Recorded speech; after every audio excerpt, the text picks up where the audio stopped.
तर पवित्र आत्मा आपल्या जीवनामध्ये फार महत्वाचा आहे. जर पवित्र आत्मा आमच्या जीवनामध्ये नाही तर आमच्या जीवनाला काही अर्थ नाही. पण येशू ख्रिस्त या जगामध्ये असताना त्याने त्याच्या शिष्यांना सांगितलं की मी जातो आणि तुमच्यासाठी पवित्र आत्मा कैवारी पाठवून देईल. आणि त्यानुसार पवित्र आत्मा आमच्यासाठी आलेला आहे. आणि सध्या पवित्र आत्म्याचं कार्य या जगामध्ये चालू आहे. पवित्र आत्म्याबद्दल आम्ही पाहिलं की पवित्र आत्मा हा त्रैक्यातील एक व्यक्ती आहे. काय? त्रैक्यातील एक व्यक्ती आहे की जो व्यक्ती येशूने आमच्या मदतीसाठी ठेवलेला आहे. He is our helper. तो आमची मदत करणार आहे, आमचं मार्गदर्शन करणार आहे. आणि त्याच्या भरपूर गोष्टी आम्ही पाहिलेल्या आहे की कशा रीतीने पवित्र आत्मा व्यक्ती म्हणून काम करतो. तो आमचा शिक्षक आहे, तो आम्हाला प्लॅन देणार आहे, तो आम्हाला ज्ञान देणार आहे, तो आम्हाला साक्षीसाठी तयार करणार आहे, तो आमच्या जीवनामध्ये आमचे शत्रू आम्हाला ओळखण्यासाठी मदत करणार आहे. पवित्र आत्मा आपली शत्रू देखील ओळखण्यासाठी आपल्याला मदत करतो. जर आमचे शत्रू आहेत, विचित्र विचाराने जर आलेले असतील तर त्यांना ओळखण्यासाठी पवित्र आत्मा आम्हाला मदत करतो. किती सुंदर आहे. पवित्र आत्मा आम्हाला लोकांना ओळख करून देतो की हा मनुष्य तुझ्यासाठी चांगला नाही, याची ओळख तो आम्हाला करून देतो. म्हणजे ह्या सर्व गोष्टी पवित्र आत्म्याच्या जीवनामध्ये आम्ही पाहिलेले की तो व्यक्तीप्रमाणे तो आम्हाला मार्गदर्शन करतो. मागील दिवसामध्ये आम्ही पाहिलं की ज्यावेळेस पवित्र आत्मा आमच्या जीवनामध्ये येतो त्यावेळेस 7 गोष्टी आमच्या जीवनामध्ये घडतात.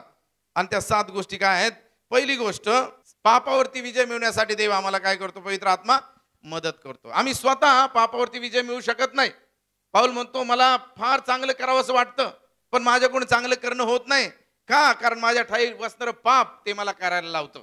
आणि ज्यावेळेस पवित्र आत्मा आमच्या जीवनामध्ये असतो त्यावेळेस तो पवित्र आत्मा आम्हाला पापांवरती विजय मिळवण्यासाठी मदत करतो. तो आम्हाला चांगलं तरबेज करतो आमच्या कामामध्ये.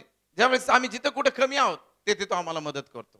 देवाचं वचन सांगतो जो कोणी ज्ञानानं उन्हा असेल त्याने मला मागावे, मग तो आम्हाला ज्ञान देतो. हे पवित्र आत्मा आम्हाला तरबेज करतो, आमच्या कौशल्य तो आम्हाला देतो. आणि त्याच्यामध्ये आम्ही उदाहरण पाहिलं बसालेन, ज्याला देवाने त्याच्या आत्म्याने भरलं आणि निवास मंडप तयार करण्यासाठी देवाने त्याचा काय केलेला आहे? वापर केला. सर्वसाधारण मनुष्य हे देवाने त्याचा वापर केलेला आहे. ज्यावेळेस पवित्र आत्मा आमच्या जीवनामध्ये येतो त्यावेळेस तो आम्हाला एक्सलेंट करतो सर्व गोष्टीमध्ये. म्हणून मी सांगतो बायबल पेन वही घेऊन बसत जा. काय करतो पवित्र आत्मा आमच्या जीवनामध्ये आल्यानंतर? जे आम्हाला येत नाही, देवाचं वचन समजत नाही, ते वचन आम्हाला तो समजावून सांगतो. किती चांगली गोष्ट आहे की पवित्र आत्मा आमचा शिक्षक बनतो. पवित्र आत्मा आम्हाला वचन समजावून सांगतो. बऱ्याच वेळेस हे वचन आमच्या डोक्यावरून जातात, तर पवित्र आत्मा ज्यावेळेस आमच्या जीवनामध्ये येतो त्यावेळेस तो आम्हाला समजावून सांगतो, वचन आम्हाला शिकवतो, प्रार्थनामय जीवन वाढवतो आमचं, आम्हाला प्रार्थना करायला शिकवतो, कशी प्रार्थना करावी. या नाईट प्रेयरला आम्ही काही लोकांनी एक्सपिरियन्स घेतला की कंटिन्यू 2 तास नॉन स्टॉप आम्ही प्रार्थना करतो. कोण शिकवलं आम्हाला प्रार्थना करायला एवढी वेळ?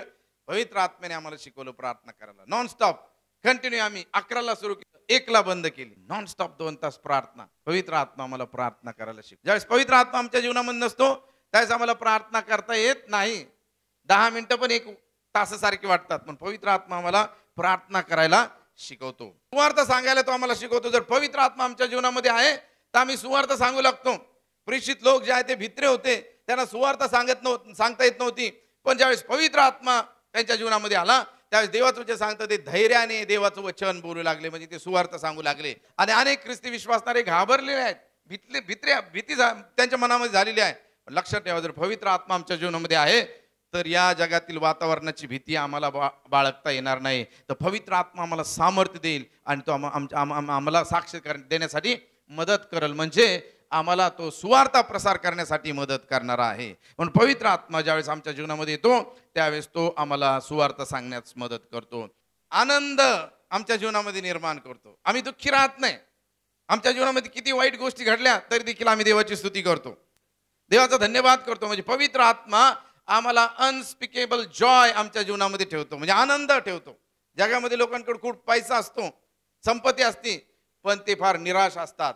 पण लक्षात ठेवा, ज्यांच्यावरती पवित्र आत्मा आहे त्यांच्या जीवनामध्ये किती पैशाची कमी असेल, आजारपण असेल, किती त्रासात असतील, तरी देखील ज्यावेळेस ते देवाच्या घरात येतात त्यावेळेस ते परमेश्वराचे धन्यवाद करतात. ज्यावेळेस ते घरात राहतात त्यावेळेस ते देवाची स्तुती करतात. त्यांना या जगातील कोणत्या कष्टाबद्दल काही वाटत नाही, कारण त्यांना माहिती आहे की देवाने आम्हाला आनंद दिलेला आहे आणि तो आनंद फक्त पवित्र आत्माच आम्हाला देऊ शकतो. आमेन. आणि म्हणून पवित्र आत्मा आमच्या जीवनामध्ये येतो त्यावेळेस तो आम्हाला आनंदित करतो. आणि म्हणून तुमच्या जीवनामध्ये जर तुम्ही दुःखी आहात तर तुम्हाला आनंदित करण्यासाठी पवित्र आत्मा फार महत्वाचा आहे. आणि म्हणून त्या पवित्र आत्मा आमच्या जीवनामध्ये असणं गरजेचं आहे. पवित्र आत्मा आमच्या जीवनामध्ये येतो त्यावेळेस आम्ही ख्रिस्तासारखे दिसू लागतो, वागू लागतो आणि लोक आम्हाला आमच्यामध्ये ख्रिस्त पाहतात. पवित्र आत्मा इतका बदल आमच्यामध्ये, ट्रान्सफॉर्मेशन आमच्या जीवनामध्ये तो निर्माण करतो. लोक विचार करू लागतात की हा व्यक्ती असा होता, आता असा कसा बनलेला आहे, याच्यामध्ये इतका बदल का झालेला आहे. तर हे फक्त पवित्र आत्माच करू शकतो. आमेन.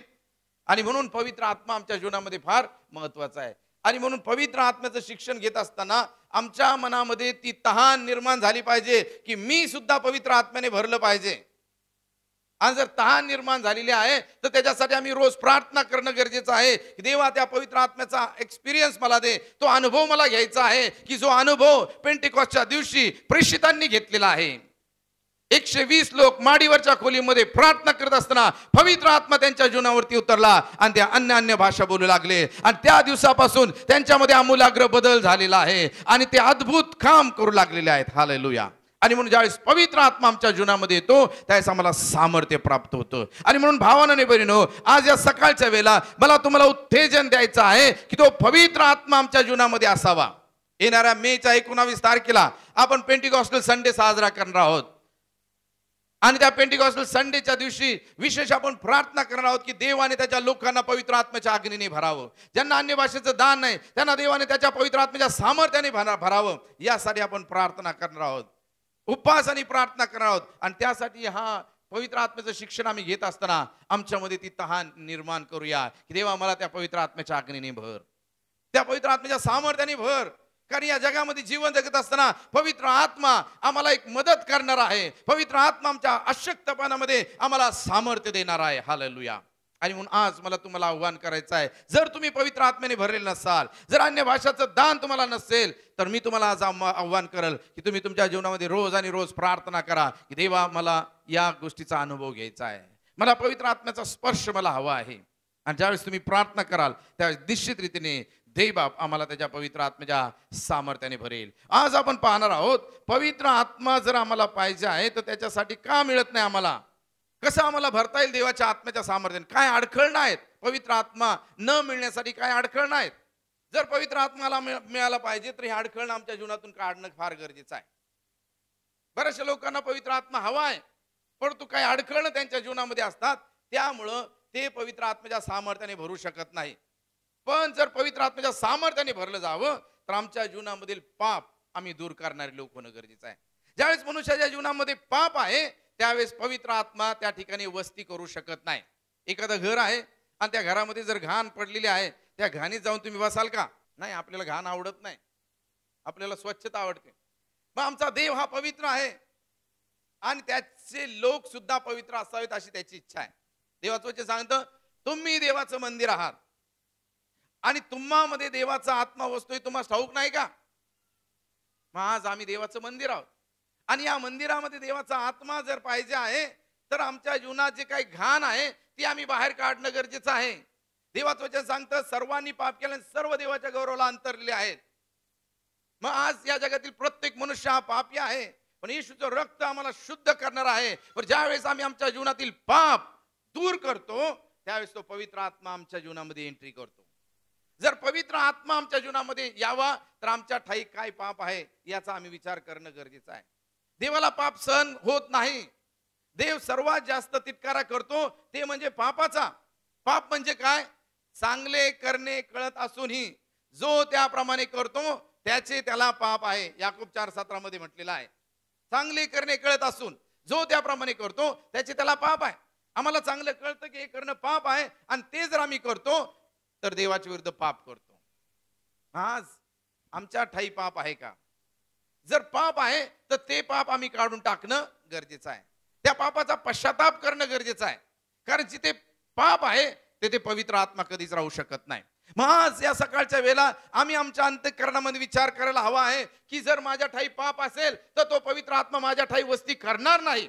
आणि म्हणून जर पवित्र आत्म्याने माझ्या ठाई वस्ती करावं तर माझ्या जीवनात असलेलं पाप मी काढून टाकणं गरजेचं आहे. मग माझ्या ठाई काय कोणतं पाप आहे? रागाचं पाप आहे, द्वेषाचं पाप आहे, हेवा करण्याचं पाप आहे, मत्सर, इतरांचं चांगलं झाले तर मला जलन होती तो एक पाप आहे.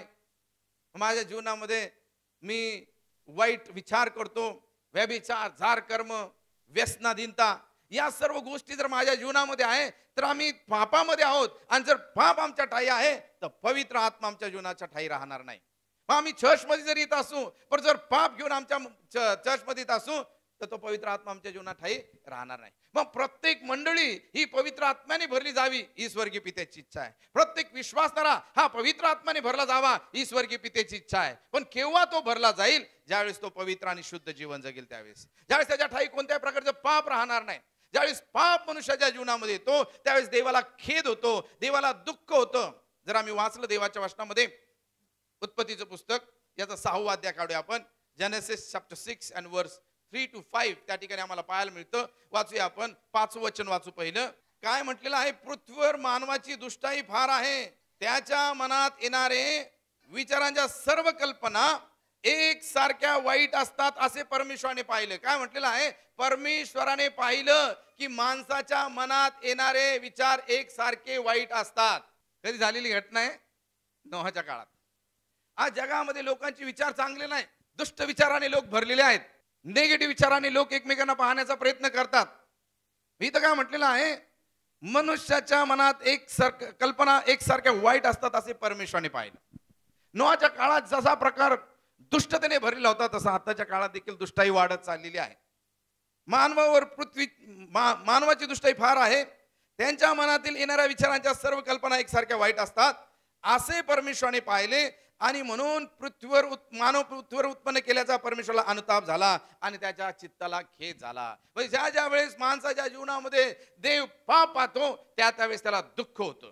देवाने आम्हाला नाशेतून बाहेर काढलेला आहे, दलदलीच्या चिखलातून बाहेर काढलेला आहे, स्वर्गाच्या राज्यात आणून ठेवलेला आहे. तर आमच्या ठाई पाप आहे तर देव कधीच खुश राहणार नाही.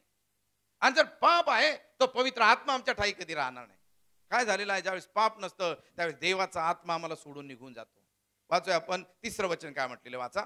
तेव्हा परमेश्वर म्हणाला, मनुष्य भ्रांत झाल्यामुळे माझ्या आत्म्याची त्याच्या ठाई सर्व काळ सत्ता राहणार नाही. काय म्हटलेलं आहे? मनुष्य भ्रांत झाला, मनुष्य भटकला, मनुष्य सटकला, मनुष्यानी जागा सोडलेली आहे, तो वाम मार्गाला लागलेला आहे, म्हणून माझ्या आत्म्याची सत्ता त्यांच्यावरती राहणार नाही. देवाने पवित्र आत्मा दिलेला आहे यासाठी की तो पवित्र आत्म्याची वस्ती आमच्या जीवनामध्ये व्हावी. आणि जो पवित्र आत्मा आमच्या जीवनामध्ये असावा तर देवाची इच्छा आहे की आमच्या ठाई कोणत्याही प्रकारचे पाप असता कामा नये. आणि म्हणून आज तो पवित्र आत्मा जर आम्हाला आहे पाहिजे आहे तर अडखण काय आहे ते आम्ही शोधणं गरजेचं आहे. का आम्ही पवित्र आत्म्याने भरू शकत नाही? का मला तो अनुभव येऊ शकत नाही? कारण आमच्या ठाई असणारं पाप आम्हाला अडखण आहे. आणि म्हणून या ठिकाणी आम्हाला पाहायला मिळतं की देवाला वाईट वाटलेलं आहे की मनुष्य मी निर्माण केला पण तो भ्रांत झालेला आहे, म्हणून माझी आत्म्याची सत्ता त्यांच्यावरती राहणार नाही. आणि म्हणून आज भावाने बहिणीने मला तुम्हाला उत्तेजन द्यायचं आहे की आमच्या जीवनामध्ये जर काही पाप असेल तर त्या पापाचा पश्चाताप करणं गरजेचं आहे. देवाचे सांगतो जो आपले पाप कबूल करतो आणि सोडून देतो त्याच्यावरती दया होते. आज जर आमच्या ठाई ते पाप असेल तर त्या पापाचा आम्ही पश्चाताप करूया. आणि म्हणून देवा माझ्या ठाई तो देवाचा आत्मा पाठव. आम्हाला पाहायला मिळतं पवित्र शास्त्रामध्ये दाविदाचं उदाहरण की दावीद हा पवित्र आत्म्याने भरलेला मनुष्य होता. त्याच्याबद्दल असं म्हटलेलं आहे ज्यावेळेस तो विना वाजून देवाची भक्ती करायचा त्यावेळेस शाऊलामधील दुरात्मा त्याला सोडून निघून जायचा. इतका पॉवरफुल दावीद होता, इतका देवाच्या सामर्थ्याने भरलेला होता, इतकं सामर्थ्य त्याच्या ठाई होतं. मग तुमच्या समोर प्रश्न पडला असेल की त्यांनी अशी चूक का केली, बत्शेबे बरोबर त्यांनी कुकर्म का केलं? तर त्याचं कारण होतं, कारण मनुष्य सदैव देवाच्या आत्म्याच्याच प्रेरणेने चालत नाही तर कधी कधी दैहिक आत्म्याने सुद्धा चालतो. आणि बायबल सांगतं की त्यांनी चूक केली आणि त्या चुकीचा परिणाम असा झालेला आहे ज्यावेळेस बत्शेबे बरोबर त्यांनी कुकर्म केलेला आहे देवाचा आत्मा सोडून त्याला निघून गेलेला आहे. देवाचा आत्मा त्याच्या ठाई राहू शकला नाही. देव त्याच्यावरती क्रोधाविष्ट झालेला आहे, देव त्याच्यावरती नाराज झालेला आहे आणि देवाने त्याच्यावरती फार मोठी संकट आणलेली आहेत. देवाने त्याला स्पष्ट सांगितलं तू हे गुप्तपणे केलेलं आहे पण मी ते चव्हाट्यावर आणल. आणि त्याची शिक्षा हीच होती की त्याचा स्वतःचा मुलगा त्याच्या उपपत्न्यांबरोबर तंबू वरच्या माळ्यावरती कुकर्म करत होता. त्याच्या घरामध्ये जारकर्म चालू झालेला आहे. आणि आम्हाला पाहायला मिळतं त्याच्या उघड्या डोळ्याने या सर्व गोष्टी तो पाहत होता. ती त्याच्यासाठी शिक्षा होती आणि त्याला फार त्रासातून जावं लागलेलं आहे. पण बायबल सांगतं की दाविदाने पश्चाताप केलेला आहे. ज्यावेळेस त्याने चूक केलेली आहे, ज्यावेळेस त्याच्या हातून पवित्र आत्मा निघून गेलेला आहे आणि त्याला पवित्र आत्म्याची फार अत्यंत गरज भासत आहे, अशा वेळेस दावीद राजा पश्चाताप करत आहे. आणि आपल्याला पाहायला मिळतं स्तोत्र संहितेचं पुस्तक याचा 51 अध्याय साम 51 आणि 10व्या वचनामध्ये तो प्रार्थना काय करतो आपण पाहूया, वाचू आपण. हे देवा माझ्या ठाई शुद्ध हृदय उत्पन्न कर. याचा अर्थ त्याला ठाऊक होतं की मी आता अशुद्ध झालेलो आहे, माझ्या ठाई पाप आहे आणि माझ्या ठाई तो पवित्र आत्मा नाही, माझ्या ठाई तो आनंद नाही. ज्यावेळेस माझ्या मध्ये पवित्र आत्मा होता त्यावेळेस माझा चेहरा एकदम फ्रेश दिसायचा, आता एकदम पडलेला आहे. पवित्र आत्मा मनुष्याच्या जीवनामध्ये असतो ना. मी तुम्हाला सांगितलं मागच्या रविवारी, आम्ही सुंदर जरी नसले दिसलो तरी सुंदर दिसायला लागतो, फ्रेश दिसायला लागतो. अभिषेक आमच्या जीवनामध्ये पवित्र आत्मा नाही तर आम्ही काळवंडल्यासारखे दिसतो.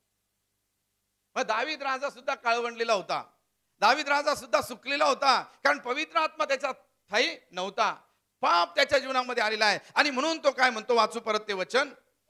हे देवा माझ्या ठाई शुद्ध हृदय उत्पन्न कर. काय म्हटलं, तो म्हणतो प्रार्थना करतो, माझ्या ठाई शुद्ध हृदय उत्पन्न कर, माझ्या ठाई स्थिर असा आत्मा घाल. मी अस्थिर झालेलो आहे, माझ्यामध्ये पाप आल्यामुळे मी अस्थिर झालेलो आहे. आज पुष्कळ लोकांच्या ठाई तो देवाचा आत्मा नसल्यामुळे अस्थिर असतात. ते कशामध्ये अस्थिर असतात? त्यांच्या करिअरमध्ये देखील अस्थिर असतात, त्यांच्या कौटुंबिक जीवनामध्ये ते अस्थिर असतात आणि त्यांच्या जीवनामध्ये फार चलबिचल असते. ते स्थिर नसतात कारण ते सैतानाच्या आत्म्याने चालतात.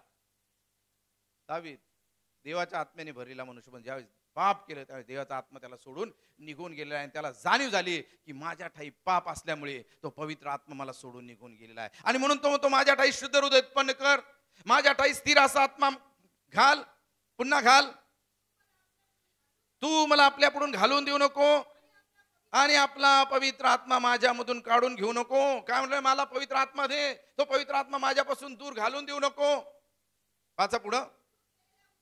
तू केलेल्या उद्धाराचा आनंद मला पुन्हा होऊ दे आणि उत्सुकतेच्या आत्म्याने मला सावरून दे. काय म्हटलंय, तू केलेल्या उद्धाराचा आनंद मला होऊ दे, म्हणजे पुन्हा एक वार तो आनंद माझ्या ठाई घाल. जो आनंद माझ्या शरीरातून निघून गेला आहे, जीवनातून निघून गेलाय, तो आनंद मला पुन्हा येऊ दे. पाप माणसाचा आनंद हिरावून नेणार आहे.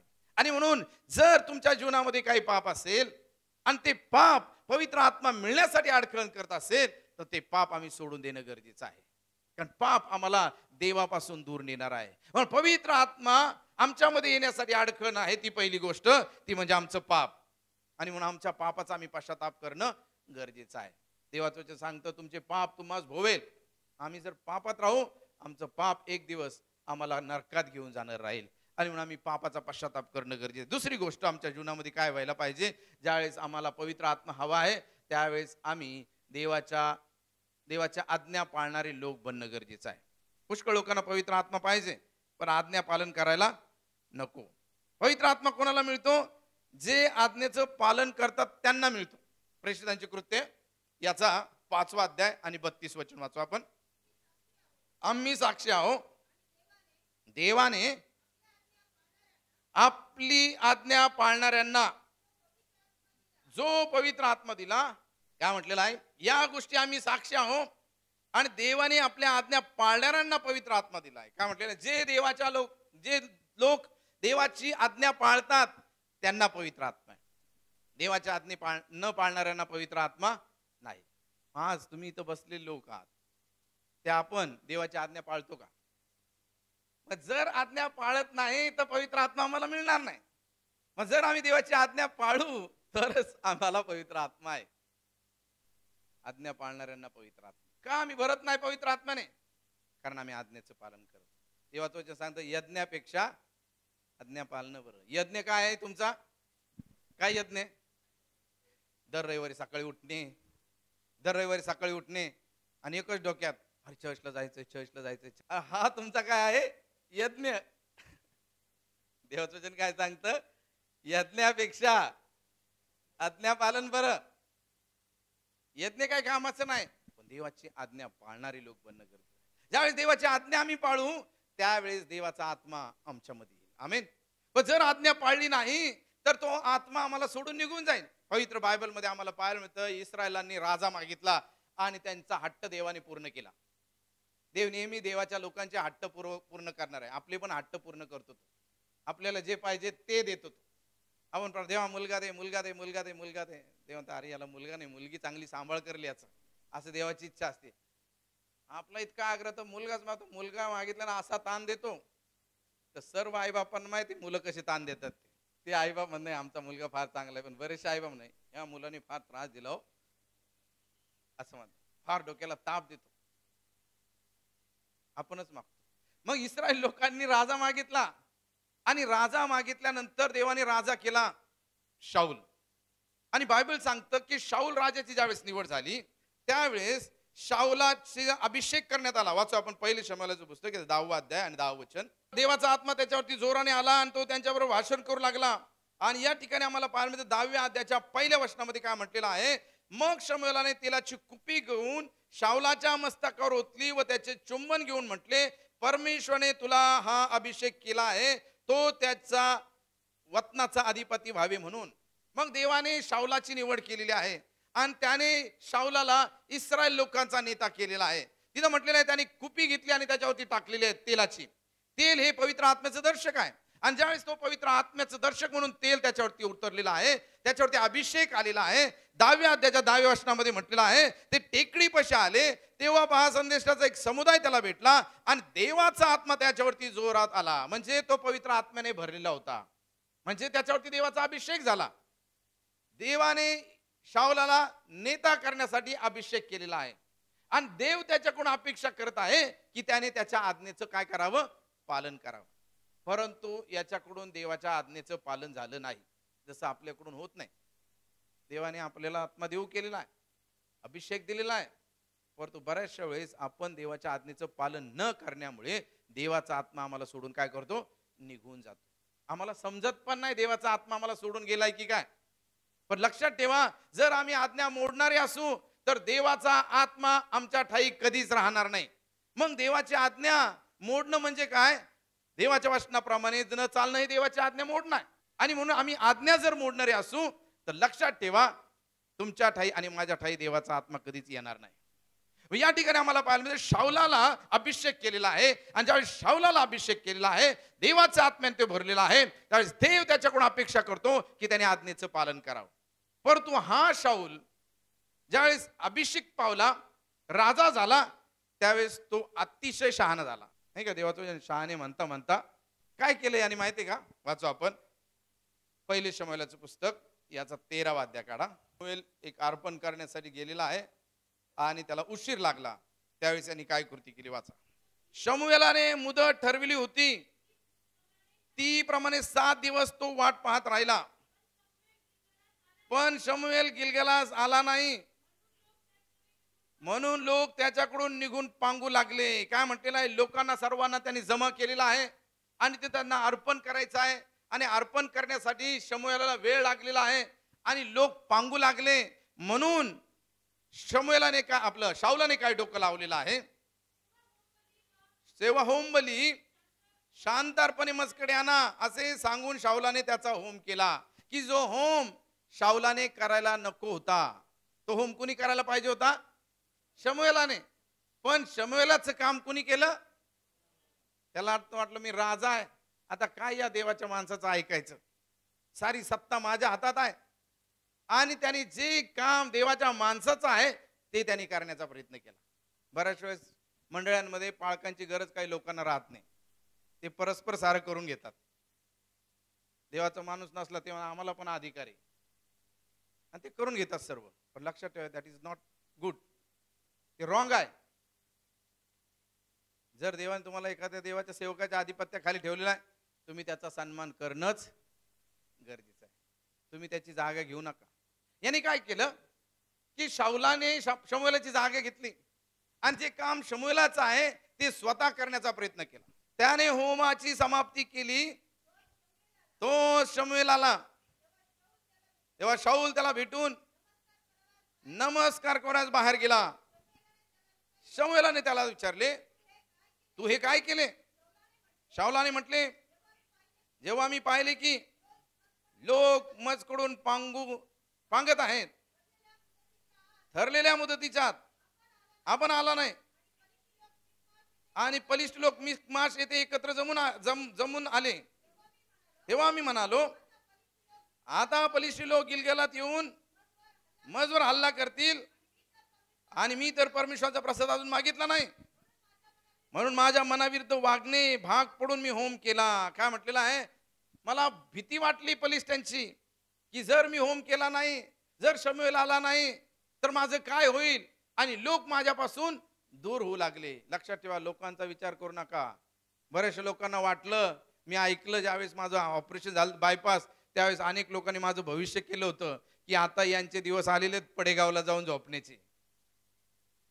आणि जे देवाची सेवा करतात त्या सेवकांनी केलेली विधानं माझ्या कानावरती आले. पण लक्षात ठेवा, मी अजून झोपलो नाही, अजून जिवंत आहे आणि त्यांच्या समोर देवाचं गौरव करत आहे. मंडळी वाढवणारा कोण आहे? देव, माणसं नाही. इथं माणसांचा विचार करण्यापेक्षा देवाचा विचार करणं फार गरजेचं. याने देवाचा विचार केला नाही, स्वार्थीपणात, की माझ्यावरती फलिस्ती येतील, हल्ला करतील. फलिस्ती आमचं काहीच करू शकत नाही, सैतान आमचं काहीच करू शकत नाही. सैतानाने आमच्यासाठी किती प्लॅन केले तरी देखील ते आमच्यासाठी यशस्वी होऊ शकत नाही, कारण देव जर आमच्या पक्षाचा आहे, मनुष्य माझे काय करणार? तुमच्या आणि माझ्या जीवनात देखील असे काही प्रसंग येतील की सैतान तुमच्या जीवनामध्ये भीतीचं वातावरण निर्माण करेल. पण लक्षात ठेवा, देवाकडे आम्ही पाहणारे लोक बनणं गरजेचं आहे, कारण देव जर आमच्या पक्षाचा आहे तर कोणताच मनुष्य आम्हाला काहीच करू शकत नाही. आमेन. आणि मग या ठिकाणी आम्हाला पाहायला मिळतो, तो मी घाबरलो आणि त्या ठिकाणी म्हटलेला मी मनाच्या विरुद्ध गेलो. शमूएल शाऊलास मला, तू मूर्खपणा केला, तुझा देव परमेश्वराने तुला केलेली आज्ञा तू मानली नाही. म्हणजे याने देवाच्या आज्ञेचं उल्लंघन केलं. आज आमच्या आपल्या मंडळांमध्ये देखील लोक देवाच्या आज्ञेचं उल्लंघन करतात, त्यावेळेस देवाचा आत्मा त्यांच्या ठाई राहत नाही, देव त्यांच्याबद्दल नाराज होतो. आज काय आम्ही आमच्या जीवनामध्ये देवाच्या आज्ञेचं उल्लंघन करत आहोत का? जर केलेलं असेल तर त्या आज्ञेचं उल्लंघन आम्ही त्याच्याबद्दल देवाला क्षमा मागू. या ठिकाणी त्याने आज्ञेचं उल्लंघन केलं आणि देव त्याच्यावरती नाराज झाला. आणि नाराज झाल्यामुळे काय म्हटलेलं आहे 14व्या वचनामध्ये वाचू आपण, पण आता तुझे राज्य कायम राहायचं नाही. परमेश्वराने आपल्यासाठी आपल्या मनासारखा मनुष्य धुंडून आपल्या लोकांचा अधिपती नेमिले आहे, कारण परमेश्वराने तुला केलेली आज्ञा तू पाळली नाही. काय म्हटले? देवाच्या आज्ञेचं पालन न केल्यामुळे तुझा जो अधिकार आहे तो काढून टाकलेला आहे. ज्यावेळेस आम्ही आज्ञेचं पालन करत नाही ना, त्यावेळेस अधिकार सुद्धा आमच्यापासून काढून घेतला जातो. म्हणून लक्षात ठेवा, अधिकारात जर राहायचं आहे तर अधिकाराच्या अधीन राहणं गरजेचं आहे. बरोबर आहे ना? अधिकाराच्या अधीन राहणं फार गरजेचं आहे. या ठिकाणी तो अधिकाराच्या अधीन राहिला नाही, देवाने त्याचा अधिकार काढून घेतला. आमच्यावरती कोणताही अधिकार असेल देवाने दिलेला, पण जर आम्ही देवाची आज्ञा पाळत नसू तर अधिकार काय येईल? काढला जाईल. त्याच्यावरचा अधिकार काढण्यात आलेला आहे. आणि बायबल सांगतं त्याने ही चूक केली, नंतर त्याला सवय होती आज्ञा मोडण्याची. तशी आपल्या पण जीवनात अशी सवय असते आज्ञा मोडायची. जेवढ्या आज्ञा तेवढ्या मोडणं पसंत वाटतं. दुसरी आज्ञा त्याने काय केली, त्याला अमालेकी लोकांना बरोबर युद्ध करायला पाठवलं. त्यावेळेस त्याला सांगण्यात आलं 15वा अध्याय आणि 1ल्या वचनापासून, शमूएल शाऊलास म्हणाला, परमेश्वराने आपली प्रजा इस्रायल लोक याजवर राजा होण्यासाठी तुला अभिषेक करवायस मला पाठविले होते. आता परमेश्वराचे म्हणणे ऐक. काय म्हटलेलं आहे? तू माझं म्हणणं ऐक. परमेश्वर काय म्हणतो ते ऐक. सेनाधीश परमेश्वर म्हणतो, इस्रायल मिस्रातून येत असता अमालेक मार्गात हल्ला करण्यासाठी टपून बसून त्याशी कसा वागला याचे स्मरण आहे. तर आता जाऊन अमालेकास मार दे, त्याच्या सर्वस्वाचा विध्वंस कर, त्याची गाय करू नको.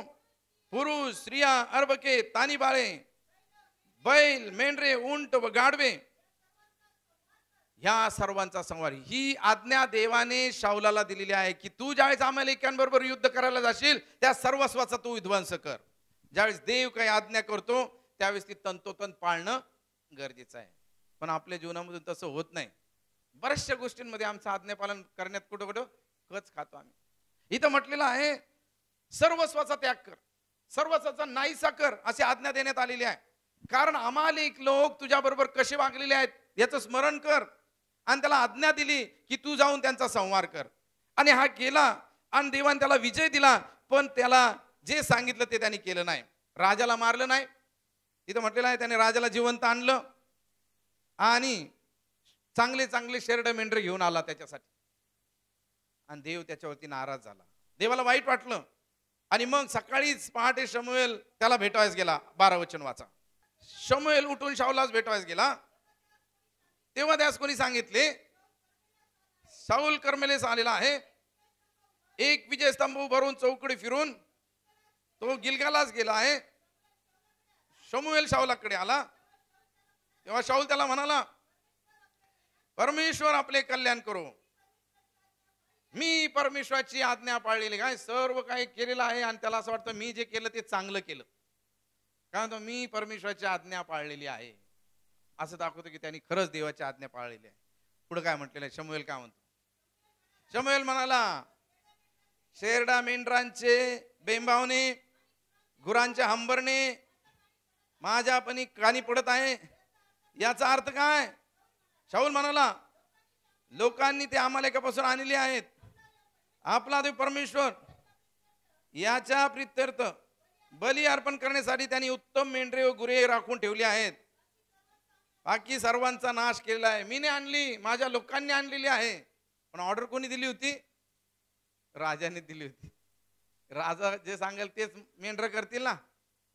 राजाने दिलेली आज्ञा म्हणून लोकांना पुढे करतो. आणि त्या ठिकाणी म्हटलेलं आहे, मी तू जे सांगितलं ते केलं. पण शमूएल म्हणाला, पुरे कर.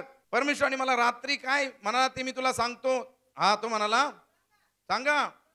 शमूएल म्हणाला, तू आपल्या दृष्टीने शूद्र होतास तरी तुला इस्रायलच्या कुळाचा नायक केलं नाही का. आणि त्या ठिकाणी म्हटलेलं आहे, तुला मी अभिषेक केला. आणि त्या ठिकाणी म्हटलेलं आहे, तुला कोणत्या गोष्टीची कमी ठेवली होती ती सर्व मी तुला दिलेलं आहे. मग वाचा 20 वचन. शाऊल शमूएलास म्हणला, मी तर परमेश्वराचा शब्द पाळला आहे. परमेश्वराने मला पाठविल त्या मार्गाने मी गेलो आणि अगदी संहार करून त्याचा राजा अगाग यास घेऊन आलो. आणि ज्या लुटीचा नाश करायचा होता, उत्तम उत्तम मेंढरे व गुरे ढोरे यज्ञ करायस राखून ठेवलेले आहे. मी तर देवाचा आज्ञा पाळलेली आहे. बऱ्याच वेळेस आपण आज्ञा पाळतो पण आपल्याला समजत नाही सर्व चांगलं केलेलं आहे. देव म्हणतो, शमूएल म्हणाला, परमेश्वराचा शब्द पाळल्याने जसा संतोष होतो तसा होमानी व यज्ञाने होतो. काय लक्षात ठेवा, होम यज्ञ याने देव संतुष्ट होत नाही. आज्ञा पालन. देवाचा आत्मा आम्हाला आज्ञा पाळण्यासाठी प्रेरणा देत असतो, पण आम्ही त्याच्याकडे दुर्लक्ष करून आमच्या स्वतःची इच्छा पूर्ण करण्याचा प्रयत्न करतो. आणि म्हणून गीत म्हणतं, किती मी हट्टी ऐकेना वाणी, माझीच इच्छा नेहमी वाणी. बऱ्याच वेळेस देवाचा आत्मा आम्हाला अंतःकरणातून आवाज देत असतो, त्याची आज्ञा पालन करण्यासाठी आम्हाला प्रेरणा देत असतो, पण आम्ही देवाच्या वाणीकडे दुर्लक्ष करतो. या ठिकाणी शाऊलाने तेच केलेलं आहे. देवाचा शब्द त्यांनी पाळला नाही. त्याला असं वाटतं की भौतिक गोष्ट मी जे काय करत आहे याने माझा देव खुश होईल. लक्षात ठेवा, भौतिक गोष्टीने देव खुश होत नाही, तर आज्ञा पालनाने देव खुश होणार आहे. आणि म्हणून आज जर देवाचा आत्मा आमच्या ठाई असावा तर ते आज्ञाचं पालन करणारी लोक आम्ही बनणं गरजेचं आहे. आज्ञा न मोडणारी लोक होणं गरजेचं आहे. याने आज्ञेचं उल्लंघन केलेलं आहे, त्याचा दुष्परिणाम काय झालेला आहे, देवाचा आत्मा त्याला सोडून निघून गेलेला आहे. देवाच्या वचनामध्ये म्हटलेलं आहे, पहिले शमूएलाचं पुस्तक याचा 16वा अध्याय आणि 23 वचनामध्ये काय म्हटलेलं आपण वाचूया. जेव्हा जेव्हा देवाकडील दुरात्मेची शाऊलास बाधा होई, तेव्हा तेव्हा दावीद विना घेऊन त्याच्या हाताने वाजवीत असे. मग शाऊला चैन पडून बरे वाटत असे. मग तो दुरात्मा त्याला सोडून जात असे. म्हणजे ज्यावेळेस त्यांनी उल्लंघन केलं, देवाचा आत्मा त्याच्यापासून दूर गेला, पण दुष्टाचा आत्मा त्याच्या जीवनामध्ये राज्य करू लागला.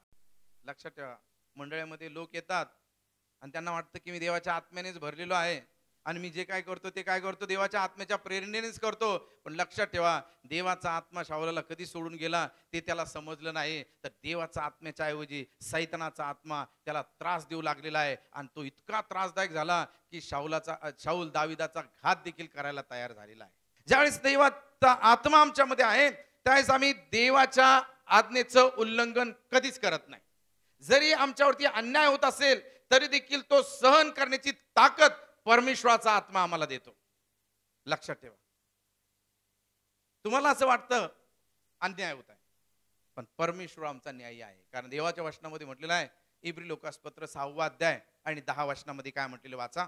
कारण तुमचे कार्य म्हणजे तुम्ही जे करत असलेलं कार्य, चर्चला येणं, प्रार्थना करणं, नाईट प्रेयरला येणं, दशांश देणं, अर्पण देणं, आणि या सर्व गोष्टी हे तुमचं कार्य आणि तुम्ही पवित्र जनांची केलेली सेवा, केलेली व करीत असलेली सेवा, म्हणजे जी काही पवित्र जनांना किराणा देता, पाळकांचं फार उठाठेव करता तुम्ही, माझी ही तुमची सेवा आणि तुम्ही देवावर दाखविलेली प्रीती ही विसरून जाण्यास तो अन्यायी नाही. परमेश्वर कधीच अन्याय करू शकत नाही. कदाचित माझ्याकडून अन्याय होईल, पण माझा बाप तुमच्यावरती कधीच अन्याय करू शकत नाही. आमीन. या ठिकाणी आम्हाला पाहायला मिळतं की आज्ञापालन फार महत्वाचं. आज्ञापालन नाही, पवित्र आत्मा आमच्या जीवनामध्ये राहणार नाही.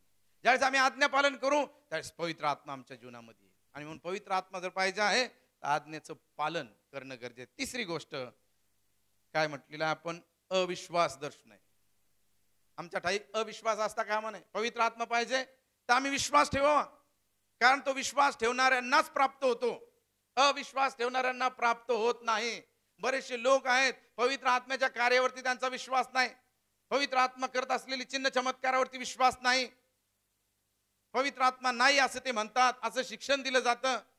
आज जर तुम्ही पेंटिकॉस्टल चर्च मध्ये येता, ट्रिनिटी वरती आम्ही विश्वास ठेवतो, पिता पुत्र आणि पवित्र आत्मा, आणि मग त्रैक्यातील एक व्यक्ती तो म्हणजे पवित्र आत्मा आणि त्याची कार्य यावरती आम्ही विश्वास ठेवणं गरजेचं आहे. बरेचसे लोक निर्णय शिक्षणाच्या नादी लागून पवित्र आत्म्याच्या विरोधात बोलायला लागतात, अन्य भाषेच्या विरोधात बोलायला लागतात. पण लक्षात ठेवा, जर तुम्ही देवाच्या मंदिरात येता, जो अभिवचन येशूने दिलेला आहे, मी जाईल आणि तुमच्यासाठी कैवारी पाठवून देईल, तो कैवारी या ठिकाणी आलेला आहे. आणि तो कैवारी जर यावा तर आमच्या ठाई तो विश्वास असणं गरजेचं आहे, कारण विश्वास ठेवणाऱ्यांना तो पवित्र आत्मा प्राप्त होतो. तर तो विश्वास आमच्यामध्ये निर्माण करा की देवा, मला तुझ्या पवित्र आत्म्याने मला भरायचं आहे. कारण मी आता ऐकलेलं आहे की पवित्र आत्मा जर पाहिजे आहे तर पाप नसावं, माझ्यातलं पाप मी बाहेर काढतो. मला जर पवित्र आत्मा पाहिजे, माझ्यातील देवा तुझ्या आज्ञा मोडणारं जे काही वृत्ती आहे ती काढून टाकतो, आणि माझ्या ठाई तो विश्वास निर्माण करतो की मला तुझ्या आत्म्याच्या सामर्थ्याने भर. देवाच्या वचनामध्ये काय म्हटलं आपण वाचूया, योहानाचं पुस्तक याचा 7वा अध्याय 38 वचन. जो माझ्यावर विश्वास ठेवतो त्याच्यातून शास्त्रात सांगितल्याप्रमाणे जिवंत पाण्याच्या नद्या वाहतील. काय म्हटलेलं आहे, नद्या वाहतील. म्हणजे पवित्र आत्मा जो आहे तो नदीप्रमाणे आहे, पाण्याप्रमाणे आहे. ज्यावेळेस आम्ही त्याच्यावरती विश्वास ठेवतो तो आमच्या जीवनातून वाहायला सुरुवात करतो. आणि म्हणून आम्ही देवाच्या आत्म्यावरती तिसरी गोष्ट लक्षात ठेवणं गरजेचं आहे, जर आम्हाला देवाच्या आत्म्याने भरलं जावं तर आम्ही विश्वासाने त्याच्याकडे येणं गरजेचं आहे. कारण जो विश्वासाने येतो त्याला तो प्राप्त होतो, अविश्वासाने येणाऱ्यांना तो प्राप्त होत नाही. आणि मग तिसरी गोष्ट, विश्वास जर आमच्या ठाई असेल तर तो आम्हाला मिळेल, पण अविश्वास जर असेल, शंका कुशंका धरून आम्ही येत असू तर पवित्र आत्मा आम्हाला कधीच मिळणार नाही. वर्षानुवर्ष जरी येत असू तरी देखील तुम्हाला मिळणार नाही. बरेचसे लोक आहेत की ते पावसामध्ये उभे राहतात पण त्या पावसाने भिजत नाही. तो पाऊस म्हणजे आत्मिक पाऊस, त्या पावसात ते भिजत नाही. आत्मिक पावसामध्ये जर भिजायचं आहे तर आम्हाला देवाच्या पवित्र आत्म्यावरती विश्वास ठेवणं गरजेचं. चौथी गोष्ट, पवित्र आत्मा जर आम्हाला हवा आहे त्याच्यासाठी अडकण काय आहे, चौथं, भीती. जर आमच्या ठाई भीती असेल तर आमच्या ठाई पवित्र आत्मा कधीच येणार नाही. भय लोकांच्या हृदयात असते, पण ही भीती सैतानापासून आहे. हा पवित्र आत्मा तुमचा आणि माझा मदतगार आहे. पहिले योहानाचं पुस्तक याचा 4था अध्याय 18 वचन. प्रीतीच्या ठाई भीती नसते, इतकेच नव्हे तर पूर्ण प्रीती भीती घालून देते. काय म्हटलंय, भीती घालून देते. म्हणजे प्रीती ही येशू आहे, आणि ज्यावेळेस येशू आमच्या जीवनामध्ये आहे त्यावेळेस सर्व भीती नाहीशी होते. म्हणजे ज्यावेळेस येशू आमच्या जीवनामध्ये आहे तर आमच्या ठाई भीती राहत नाही, आमच्या जीवनातील सर्व भय नाहीस होतं. पुन्हा एक वाचू आपण ते वचन, 4था अध्याय 18 वचनामध्ये, प्रीतीच्या ठाई भीती नसते, म्हणजे येशूच्या ठाई भीती नसते. इतकीच नव्हे तर पूर्ण प्रीती भीती घालून देते. येशू पूर्ण भीती घालून देतो. भीतीमध्ये शासन आहे, आणि भीती बाळगणारा प्रीतीमध्ये पूर्ण झालेला नाही. जो भीती बाळगतो तो प्रीतीमध्ये पूर्ण झालेला नाही. म्हणजे आमच्या ठाईची काही भीती आहे सैताने निर्माण केलेली आहे, ती भीती आम्ही घालवणं गरजेचं आहे. बऱ्याचशा वेळेस या भीतीमुळे, भयामुळे आमच्या ठाई तो पवित्र आत्मा येत नाही. मग आम्ही ज्यावेळेस देवाकडे येतो त्यावेळेस आम्ही त्याला मागणं गरजेचं आहे. देवाचं जसं मागा म्हणजे मिळेल. लूक ऋषिवर्तमान याचा 11वा अध्याय 13 वचनापासून, तुम्ही वाईट असताही तुम्हाला आपल्या मुलांना चांगल्या देणग्या देवास कळते, तर मग स्वर्गीय पित्याजवळ जे मागता त्यास तो किती विशेष करून देईल. काय म्हटलेलं आहे? स्वर्गीय पिता तुम्हाला, तुम्ही वाईट असता तुम्हाला आपल्या मुलांना चांगल्या देणगे देवाचे कळते. काय त्या पवित्र आत्म्यासाठी तुम्ही आणि मी भुकेलेले आहोत का? तहानलेले आहोत का? तो आमची तहान भागवणार आहे. आणि म्हणून आज ज्या 5 गोष्टी आम्ही पाहिलेल्या आहेत, पवित्र आत्मा का मिळत नाही, तर त्याचं पहिलं कारण, जर पाप आमच्या ठाई असेल तर पवित्र आत्मा आम्हाला मिळू शकत नाही. जर आम्ही आज्ञा भंग करणारे लोक असू तर पवित्र आत्मा आम्हाला मिळणार नाही. जर आम्ही अविश्वास ठेवू तर पवित्र आत्मा आम्हाला मिळणार नाही. जर आम्ही भीती जर असेल तर पवित्र आत्मा आमच्या जवळ येणार नाही. जर आमच्या ठाई अज्ञान असेल तर पवित्र आत्म्याने आम्ही भरू शकत नाही. पण जर आम्ही ते ज्ञान मिळून घेऊ, भीती काढून टाकू, विश्वास ठेवू, आज्ञेचं पालन करणारे लोक हो, पापाचा पश्चाताप करू, तर मला तुम्हाला सांगू द्या, तो पवित्र आत्मा आमच्या जीवनावरती उतरला जाईल. आजच्या सकाळी आम्ही स्वतःचं जीवन देवाला समर्पित करूया आणि देवाला म्हणूया, देवा मला तो पवित्र आत्मा. उरालाबा शांदाराबा रिखाराबा सांथाराबा लाबा रीदनामा सखरंतो लबो शदनमा लबा सखरंद लबा रबा लबा रीदनमा रियंद लबा शदनमा लबा सखरंद लबा रबा लबा शकरंद लबा रबा लबा. प्रार्थना करूया, अन्य भाषेतून प्रार्थना करूया. देवाचा आत्मा आज आमच्या बरोबर आहे. हालेलुया. देवाच्या आत्म्याला, देवा आम्हाला तुझ्या आत्म्याच्या सामर्थ्याने भरा. And feel with the Holy Spirit of God. Hallelujah. Oh raba baba shakaranda laba shatono molobo dianda laba nikoso koronto lebe shatianda laba nama sakatianta laba nikorobo dianda laba shada daba laba raba laba. पवित्र आत्म्याच्या कार्याला सुरुवात केलेली आहे देवाच्या आत्म्याने. माझा विश्वास आहे की हा महिना जो आहे तो अद्भुत महिना राहणार आहे. हालेलुया. येणाऱ्या 19 तारखेला देवबाप एक महान ब्रेक थ्रू आपल्या चर्च मध्ये निर्माण करणार आहे. जे लोक या दिवसामध्ये येणार आहेत, उपवास आणि प्रार्थना करणार, एक महान एक्सपिरियन्स ते त्यांच्या जीवनामध्ये घेणार आहेत. महान अग्नीचा सामर्थ्याचा, अभिषेकाचा सामर्थ्याचा अनुभव ते घेणार आहेत. हालेलुया. ओ राबा बाबा शाथा डाबा रिखा राबा बाबा बाबा लियांदो लोबो शखोरंत लबा शांता लबा रबा लबा रबा लबा. Hallelujah, hallelujah, hallelujah, hallelujah, hallelujah. तू बदल दे मेरे मन को दे आशीष इस जीवन को.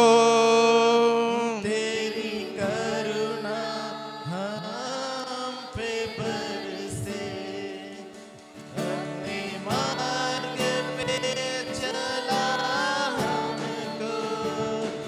तू बदल दे मेरे मन को, दे आशीष इस जीवन को. तेरी करुणा हम पे बरसे, अपने मार्ग पे चला हमको. ओ तेरी महिमा से, तेरे सामर्थ से, फिर से तू अभिषेक कर दे. ओ तेरी महिमा से, तेरे सामर्थ से, फिर से तू अभिषेक कर दे.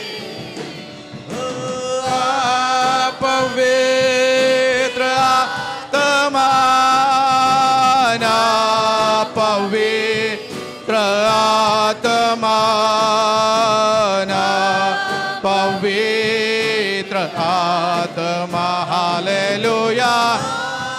पवित्र आत्मा ना,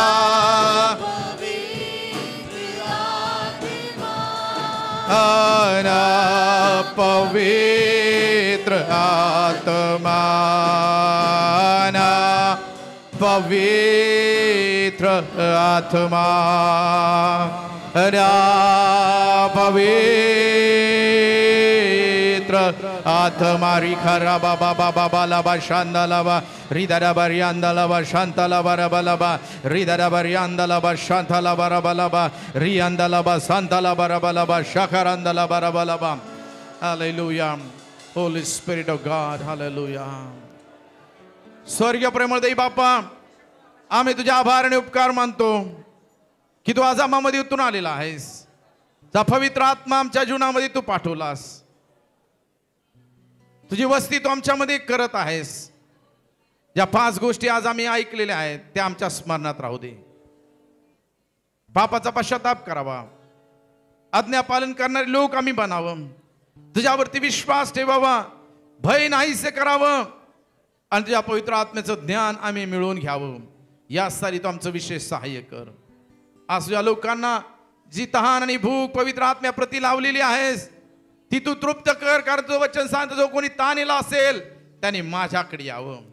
आज लोक तुझ्याकडे येत असताना त्यांची तहान तू भागव आणि विश्वास बाळगतो येणाऱ्या दिवसांमध्ये तू आमच्या मंडळीमध्ये पवित्र आत्म्याची ओतणी करणार आहेस. हे पवित्र सानिध्य तू आमच्या जीवनामध्ये निर्माण करणार आहेस. आज आम्ही प्रार्थना करून येणार हप्ता आमच्यासाठी आशीर्वादाचा कर. आणि आम्ही ही प्रार्थना करतो की बापा आम्ही त्या ठिकाणी येऊन तुझी वाणी ऐकणार आहोत. आम्ही म्हणणार आहोत की बोल तुझा दास ऐकत आहे. गेली 25 वर्ष देवा तू आमच्या चर्चला चालवलंस, पण तू येणार दे बापा वर्ष तू आमच्यासाठी कसं ठेवलेलं आहे आम्हाला माहित नाही. पण आम्ही विश्वास बाळगतो की जर तू आमच्या बरोबर आहेस तर येणारे वर्ष आमच्यासाठी फलद्रुपचे वर्ष राहणार आहेस. कारण तुझं वचन सांगतो मी माझी मंडळी रचील. I will build my church. हालेलुया. दे बापा आणि अधो लोकांच्या द्वाराचं काही चालणार नाही. The gates of hell will never prevail. Hallelujah. आम्ही विश्वास बाळगतो सैतान कधीच विजय होऊ शकत नाही, कारण तू या मंडळीचा फाउंडेशन आहेस. आज आम्ही तुझ्या हाती समर्पित करतो. मंडळीतील प्रत्येक भावाला बहिणीला मी तुझ्या हाती समर्पित करतो. तुझी दैवी कृपा त्यांच्या जीवनावरती असू दे. उन्हापासून त्यांचं संरक्षण कर. उत्तम आरोग्य प्रत्येकाच्या कुटुंबात असू दे. या दिवसांमध्ये तू प्रत्येकाचं संरक्षण कर. ईश्वराची प्रार्थना. आणि देव बापा पुढचा रविवार आमच्यासाठी एक अद्भुत रविवार असू दे. प्रभू येशू आम्ही तुझ्या आधी समर्पित होतो प्रभू येशूच्या नावात. आमेन. आणि आता देव बापाची प्रीती प्रभू येशू ख्रिस्ताची कृपा आणि पवित्र आत्म्याची सहभागिता आपणा सर्व बरोबर आता आणि सदा सर्व असो. आमेन. आमेन. Praise the Lord.